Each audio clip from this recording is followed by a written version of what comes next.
तो सैलरी के notes open करो, जितना भी अपने ने सैलरी में कवर किया ना वो सारा रिवाइज कर रहे हैं।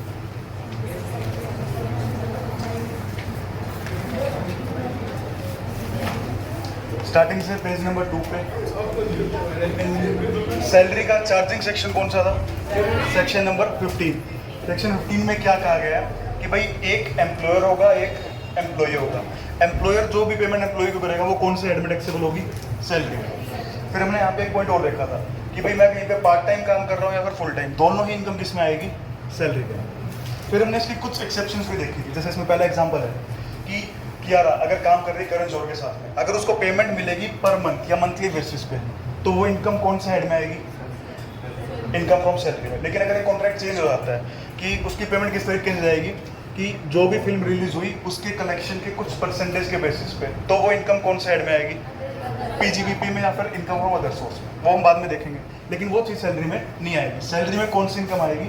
जो पेमेंट कैसे जा रही है? मंथली। इसके बाद नेक्स्ट देखो डायरेक्टर से रिलेटेड पॉइंट कि हमने देखे थे डायरेक्टर्स दो टाइप के होते हैं, एक होल टाइम डायरेक्टर और एक part time director. Whole time director को और क्या बोलते हैं? Executive director. और पार्ट टाइम के लिए इंडिपेंडेंट डायरेक्टर भी नाम होता है, नॉन एग्जीक्यूटिव भी नाम होता है। तो भाई जो होल टाइम डायरेक्टर ना वो सिर्फ अपने पास काम कर रहे हैं, कहीं और काम नहीं कर रहे। पार्ट टाइम वाले अपने पास भी काम कर रहे हैं, किसी और के पास भी। तो होल टाइम वाले को हम एम्प्लॉय मानेंगे, पार्ट टाइम वाले को एम्प्लॉय नहीं मानेंगे। तो जो होल टाइम डायरेक्टर को पेमेंट करी वो किस हेड में टैक्सेबल होगी? सामने वाले के लिए सैलरी। जो पार्ट टाइम वाले को पेमेंट करी वो पीजीबीपी में आ जाएगी, सैलरी में नहीं आएगी। ठीक है। एक सिटिंग फीस होती है। सिटिंग फीस किसको बोलते हैं? भाई जो डायरेक्टर्स होते हैं उनको बोर्ड मीटिंग अटेंड करने के लिए अलग से पैसे मिलते हैं, जिसको हम बोलते हैं सिटिंग फीस। अच्छा याद है सिटिंग फीस मैक्सिमम कितनी हो सकती है?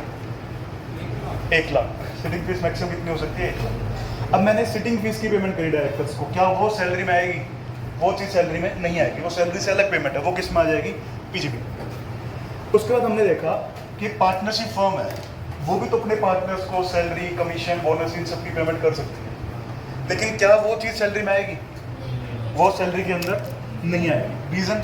तो इसमें एम्प्लॉयर तो है ही नहीं। अगर मैं एम्प्लॉय पार्टनर को मान लेता हूँ, क्या उसमें एम्प्लॉयर है? एम्प्लॉयर उसमें कोई है ही नहीं, क्योंकि फर्म की सेपरेट लीगल एंटिटी नहीं होती। तो वो इनकम कहाँ पे आएगी? सैलरी में तो नहीं आएगी, वो आएगी पीजीबीपी के अंदर, जो हम देखेंगे उस चैप्टर में। नेक्स्ट उसके बाद देखिए और एक्सेप्शन हमने क्या देखी कि जो मेंबर ऑफ पार्लियामेंट है, एमपीज है और एमएलएज है, इनको जो पैसे मिलते हैं वो भी सैलरी हेड के अंदर टैक्सेबल नहीं होते। वो कौन से हेड में आते हैं? इनकम फ्रॉम अदर सोर्स के। ठीक है। इसके बाद आगे अपने ने देखा था मेथड ऑफ अकाउंटिंग जो अपना स्टार्ट हो रहा है। भाई सैलरी किस बेसिस पर टैक्सेबल होती है? ड्यू और receipt, whichever is earlier और later, whichever is earlier. जैसे नोट्स में भाई एग्जांपल देख रहे हैं कि भाई अप्रैल की सैलरी मेरे को मार्च में मिल गई, तो टैक्सेबल कब हो जाएगी? मार्च में। मार्च की सैलरी अप्रैल में मिली, वो भी टैक्सेबल मार्च में हो जाएगी, चाहे ड्यू हो जाए या फिर रिसीव हो जाए, विच एवर इज अर्लियर। अच्छा एडवांस सैलरी टैक्सेबल होती है नहीं होती? एडवांस सैलरी भी टैक्सेबल हो जाती है। एरियर्स का मतलब कि ड्यू हो चुका है लेकिन मेरे को रिसीव नहीं हुआ, बाकी है, वो भी टैक्सेबल हो जाएगा। इसके बाद नेक्स्ट कि अगर हमने हमारी सैलरी रिसीव नहीं करी, फॉर गोइंग ऑफ सैलरी, मतलब मैंने मेरी सैलरी किसी को डोनेट कर दी, मैंने एम्प्लॉयर को कहा कि भाई आप मेरी सैलरी मुझे देने के बजाय किसी मंदिर में दान कर दो, क्या वो सैलरी मेरी टैक्सेबल होगी? हाँ, वो फिर भी टैक्सेबल होगी। इसका एक एक्सेप्शन, इसका जो अगला टॉपिक था surrender of salary to central government, कि मैं मेरी सैलरी किसी मंदिर के बजाय सेंट्रल गवर्नमेंट को सरेंडर कर देता हूँ, क्या वो टैक्सेबल होगा? वो टैक्सेबल नहीं होगा। फिर हमने एक नेक्स्ट चीज़ क्या देखी थी? Grade pay scale. Grade pay scale के अंदर कैलकुलेशन होती है किस तरीके से कि उसमें लिखा होता है, जैसे यहाँ पे जो नोट्स के अंदर अपने को दिख रहा है कि ग्रेड पे स्केल क्या दे रखा है? 20,000, 500, 25,000। इसका मतलब है क्या कि जब किसी बंदे ने काम स्टार्ट करा तो स्टार्टिंग में उसकी पर मंथ सैलरी कितनी आएगी? 20,000।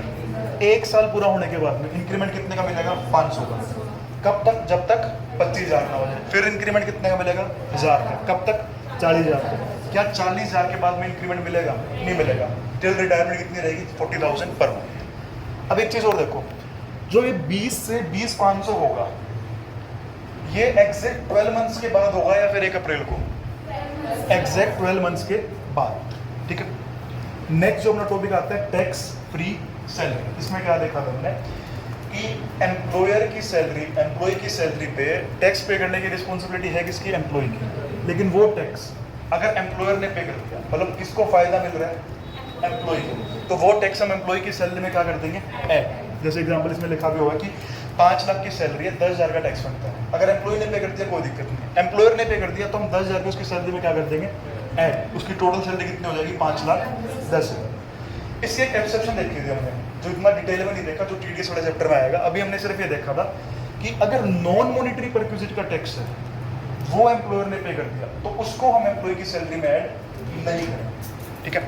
इसके बाद next advance salary. Advance salary हम देख चुके हैं। एडवांस अगेन सैलरी, भाई एडवांस अगेन सैलरी में वर्ड तो एडवांस है, लेकिन ये एक टाइप का क्या है, लोन है। एडवांस सैलरी टैक्सेबल होती है, एडवांस अगेन सैलरी टैक्सेबल नहीं होती, क्योंकि हमने लोन लिया है जिसकी रिपेमेंट कैसे होगी, सैलरी से एडजस्ट हो जाएगी। तो एडजस्टमेंट के टाइम पे टैक्सेबल होगा, लेकिन अमाउंट रिसीव के टाइम पे टैक्सेबल नहीं होगा। एरियर्स ऑफ सैलरी टैक्सेबल हो जाएगी, किस बेसिस पे, ड्यू बेसिस पे। नेक्स्ट एक टॉपिक हमने देखा था कि सैलरी अपनी दो टाइप से ड्यू हो सकती है, या तो सेम मंथ के लास्ट डे पे या फिर नेक्स्ट मंथ के फर्स्ट डे। अगर क्वेश्चन में कुछ नहीं लिखा हुआ तो क्या मानना है, सेम मंथ के लास्ट डे। उसके बाद नेक्स्ट सैलरी के कुछ कंपोनेंट्स थे। कंपोनेंट्स में सबसे पहला बेसिक सैलरी, पूरा फुली टैक्सेबल होगा। उसके बाद अलावेंस था।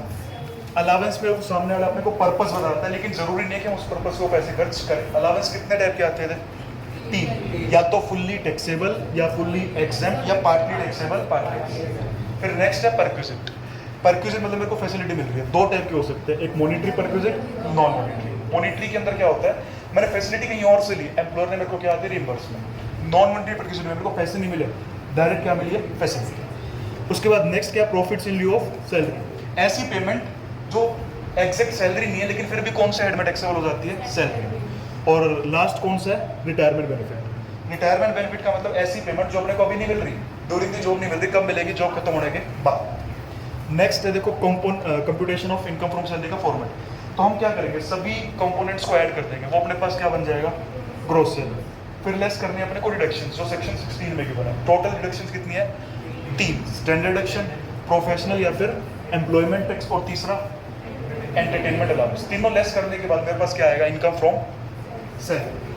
अच्छा, ये तीनों डिडक्शन क्या मेरे को दोनों रिजाइम से मिलेगी, नहीं, स्टैंडर्ड डिडक्शन दोनों रिजाइम में, ऑप्शनल और डिफॉल्ट। बाकी दोनों डिडक्शन सिर्फ ऑप्शनल रिजाइम। इसके बाद नेक्स्ट पेज पे हमने ये लिखा हुआ है कि यहाँ पे कौन कौन सी ऐसी एग्जाम्पशन से डिडक्शन है जो हमें ऑप्शनल डिजाइन में नहीं मिलेगी। हम रिस्पेक्टिव टॉपिक के साथ देखें। आगे स्टार्ट होता है डिडक्शन। तो स्टैंडर्ड डिडक्शन जो है, डिफॉल्ट डिजाइन में अपने को मैक्सिमम कितनी मिल सकती है, 75,000 या फिर amount of salary which ever is lower. Optional के अंदर 50,000 और amount of salary which ever is lower. क्या स्टैंडर्ड डिडक्शन की वजह से लॉस आ सकता है, सैलरी हेड के अंदर तो कभी भी लॉस पॉसिबल है ही। नेक्स्ट कौन सा है, एंटरटेनमेंट अलाउंस। एंटरटेनमेंट अलाउंस की डिडक्शन सिर्फ कौन से डिजाइन में मिलेगी, ऑप्शनल डिजाइन में या ओल्ड डिजाइन। किसको मिलेगी, सिर्फ गवर्नमेंट एम्प्लॉयज को। कितनी डिडक्शन मिलेगी, 3 लिमिट से तीनों का लोअर। पहली लिमिट अमाउंट रिसीव, सेकंड 5,000 और थर्ड जितना भी अपने ने बेसिक सैलरी मिली उसका 1/5 या 20%, इन तीनों का लोअर। अच्छा, एंटरटेनमेंट अलाउंस जो है वो पैसे टैक्सेबल है या एग्जम्प्ट है, टैक्सेबल है, पूरा सैलरी में ऐड होगा, लास्ट में क्या मिलेगी, डिडक्शंस। एग्जम्पशंस और डिडक्शन में डिफरेंस होता है। डिडक्शन ऐसी चीज जो पहले ऐड होगी, बाद में क्या होगी, माइनस। एग्जम्पशन जो चीज पहले लेस होगी, नेट वैल्यू ही ऐड होगी। नेक्स्ट डिडक्शन कौन सी है, एम्प्लॉयमेंट टैक्स। एम्प्लॉयमेंट टैक्स का दूसरा नाम प्रोफेशनल टैक्स। मैक्सिमम कितना हो सकता है एक साल में, 2,500। रिस्पॉन्सिबिलिटी पे करने की किसकी है, एम्प्लॉय की। पे कर कौन सकता है, एम्प्लॉय भी, एम्प्लॉयर भी। अगर एम्प्लॉयर ने पहले पे कर दिया तो एम्प्लॉय की सैलरी में ऐड कर देंगे, ठीक है। और डिडक्शन कितनी मिलेगी, जितना भी हमने एक्चुअल में पे करा, चाहे एम्प्लॉयर ने या फिर एम्प्लॉय ने। अच्छा, पेबल है, मैंने पे नहीं करा तो डिडक्शन मिलेगी या नहीं मिलेगी, आउटस्टैंडिंग है तो डिडक्शन नहीं मिलेगी। आगे नेक्स्ट जो अपना टॉपिक स्टार्ट हो रहा है, अलावेंसेस का। अलावेंस मतलब फिक्स मंथली पेमेंट जो एक पर्टिकुलर पर्पस के लिए मिलते हैं। तो अलावेंस कितने टाइप के हैं, 3, fully taxable, fully exempt, partly taxable, partly exempt. सबसे पहली कैटेगरी फुल्ली टैक्सेबल, मतलब ऐसे अलावेंसेस जो क्या है, फुल्ली टैक्सेबल होंगे, इनको हम पूरा का पूरा सैलरी में क्या कर देंगे, ऐड। इसमें से कुछ भी हम लेस नहीं करेंगे। तो इसके अंदर देखो कुछ नाम दे रखे हैं। पहला कौन सा है, डियरनेस अलाउंस। डियरनेस अलाउंस का मीनिंग हमने अभी नहीं देखा है। बस दो ये चीज़ देखिए, दो टाइप के होते हैं, एक तो forming part of retirement benefits और not forming part of retirement benefits. हाँ, एचआरए का टॉपिक किया था, उसमें कौन सा डीए काम आता है, forming part of retirement benefits.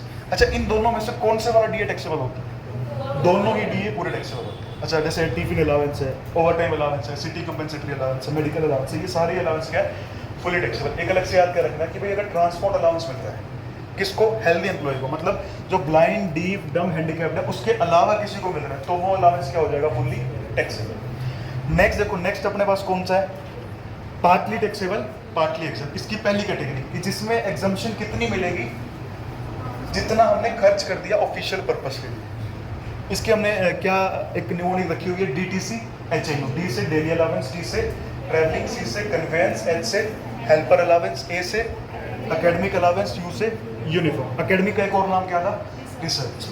ये जो 6 के 6 अलाउंस है, इन सभी की एग्जम्पशन मेरे को ऑप्शन में मिल जाएगी। कितनी मिलेगी, जितना मैंने ऑफिशियल पर्पस के लिए खर्च किया। लेकिन डिफॉल्ट में इन 6 में से सिर्फ 3 की, कौन सी, डेली, ट्रैवल, कन्वेंस। HIU की एग्जम्पशन मेरे को ऑप्शनल के अंदर नहीं मिलेगी, सिर्फ किसमें मिलेगी, डिफॉल्ट। हाँ, जितना मैंने ऑफिशियल पर्पस के लिए खर्च करा होगा। नेक्स्ट जो कैटेगरी है वो कौन सी है भाई, इसमें एग्जम्पशन कितनी मिलती है, अमाउंट नोटिफाइड कर रखी है, गवर्नमेंट ने पहले से बता रखा है। इसके अंदर सबसे पहली कैटेगरी जो है कि जो ट्रांसपोर्ट कंपनी के अंदर बंदा काम कर रहा है, ट्रांसपोर्ट सिस्टम का एम्प्लॉय है, ठीक है, उसको कोई अलावेंस मिलता है अपने डेली एक्सपेंडिचर के लिए।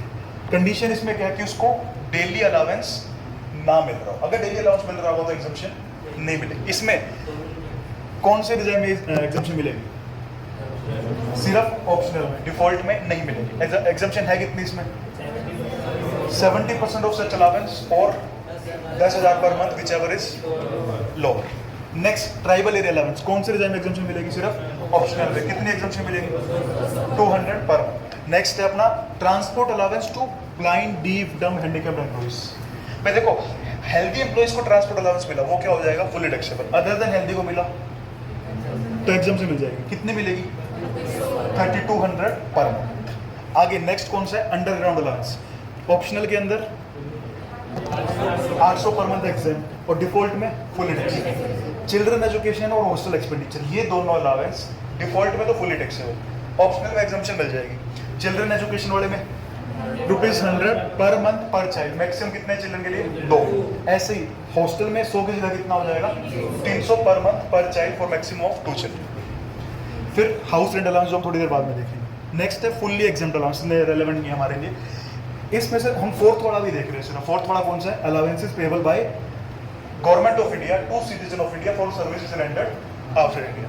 ये अलाउंस कौन से डिजाइन में एग्जम्प्ट होंगे, दोनों में, डिफॉल्ट में भी और ऑप्शनल में भी। कौन से सेक्शन में, 10 सबसेक्शन 7। इसके बाद नेक्स्ट अलाउंस कौन सा आता है, हाउस रेंट अलाउंस। इसमें याद रखना है कि एचआरए की एग्जम्पशन सिर्फ कौन से डिजाइन में मिलेगी, ऑप्शनल में। डिफॉल्ट में एचआरए क्या हो जाएगा, फुली टैक्सेबल। ऑप्शनल के अंदर 3 लिमिट्स है, उन तीनों की कितनी एग्जम्पशन मिलेगी मेरे को, लोअर। उन तीनों की जो सबसे कम वैल्यू होगी, लिस्ट वैल्यू। पहली लिमिट क्या है, amount received. Second, rent paid minus 10% of salary. हाँ, थर्ड लिमिट में थोड़ा सा ध्यान रखना है, अगर 4 मेट्रो सिटीज है, दिल्ली, कोलकाता, मुंबई, चेन्नई, तो 50% ऑफ सैलरी। अगर इन 4 सिटीज के अलावा कोई और जगह हमने घर ले रखा है रेंट पे, तो 40% ऑफ सैलरी। फिर हमने देखा कि अगर मैं खुद के घर में रहता हूँ या फिर मैं रेंट पे नहीं कर रहा, तो क्या मेरे को एचआरए की एग्जम्पशन मिलेगी, तो एचआरए की एग्जम्पशन नहीं मिलेगी। Next, salary for purpose of HRA, कि एचआरए के लिए हम सैलरी की जो कैलकुलेशन करेंगे, उसमें सैलरी में क्या क्या चीज़ कंसीडर करेंगे, 3 चीज़ आएगी। बेसिक, डियरनेस अलाउंस कौन सा, forming part of retirement benefits, और कमीशन कौन सा, बेस्ड ऑन टर्म। अगर क्वेश्चन में अपने को ये नहीं बता रखा कि डीए कौन सा है, तो हम कुछ भी एज्यूम कर लेंगे उसको कि भाई रिटायरमेंट का पार्ट है या फिर नहीं। कमीशन को हम क्या मानेंगे, अगर कुछ नहीं बताया हो तो मानेंगे कमीशन जो टर्नओवर वाला नहीं। इसके बाद जो नेक्स्ट आता है अपना सेक्शन 17, जिसके अंदर 3 सबसेक्शन है, 71, 72, 73। 71 में सैलरी को डिफाइन किया हुआ है, 72 में परक्विजिट्स और 73 में profits in लिeu of self. 71 start करते हैं हम, तो उसमें सबसे पहले वेजेस के बारे में बता रखा है, इतना कुछ खास उसमें है नहीं। एनुअलिटी, एनुअली में जो मेरे को 1 साल में 1 बार पैसे मिले, वो भी फुली टैक्सेबल। जो मेन टॉपिक है इसके अंदर वो कौन सा, अपना पेंशन। पेंशन मतलब ऐसी पेमेंट जो एक बंदे को कब मिलेगी, रिटायरमेंट के बाद। इसके अंदर एग्जम्पशन जो मिलेगी मेरे को पेंशन की, कौन से डिजाइन में, डिफॉल्ट या ऑप्शनल। पेंशन की एग्जम्पशन दोनों डिजाइन में मिलती है, डिफॉल्ट में भी और ऑप्शनल में। पेंशन 2 टाइप की हो सकती है, एक कम्यूटेड, एक अनकम्यूटेड। कम्यूटेड किसको बोलते हैं भाई, जो लंप सम में विड्रॉ कर लिया मैंने, एक साथ पैसे विड्रॉ कर लिए, उसको क्या बोलेंगे, कम्यूटेड। और अनकम्यूटेड ऐसी पेंशन जो लंप सम में विड्रॉ नहीं करी, पर मंथ आ रही है, ठीक है। तो फिर हमने देखा कि पेंशन दो टाइप की है, कम्यूटेड और अनकम्यूटेड। नेक्स्ट पेज पे कि अनकम्यूटेड पेंशन जो पर मंथ वाली पेंशन है वो क्या होगी, वो हमेशा ही फुल्ली टैक्सेबल होगी, चाहे कोई सी रिजाइन हो, गवर्नमेंट एम्प्लॉई हो, नॉन गवर्नमेंट हो, हर एक के लिए पर मंथ पेंशन क्या है, फुल्ली टैक्सेबल। और जो कम्यूटेड पेंशन है उसमें दो part, government employees other than government employees. Government employees है तो वो पूरी हमेशा क्या हो जाएगी, एक्सेप्ट, फुल्ली एक्सेप्ट। और अगर अदर देन गवर्नमेंट एम्प्लॉइज है, प्राइवेट सेक्टर के एम्प्लॉइज है, तो अपने को क्या चीज़ देखनी है कि भाई इसको ग्रेचुइटी मिल रही है या फिर नहीं मिल रही। अगर ग्रेचुइटी मिल रही होगी तो एग्जम्पशन कम मिलेगी, अगर ग्रेचुइटी नहीं मिल रही होगी तो एग्जम्पशन ज़्यादा।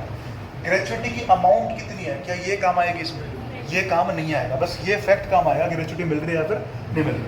अगर ग्रेचुइटी मिल रही है तो एग्जम्पशन कितनी होगी, 1/3 into commuted pension divide by percentage of commutation.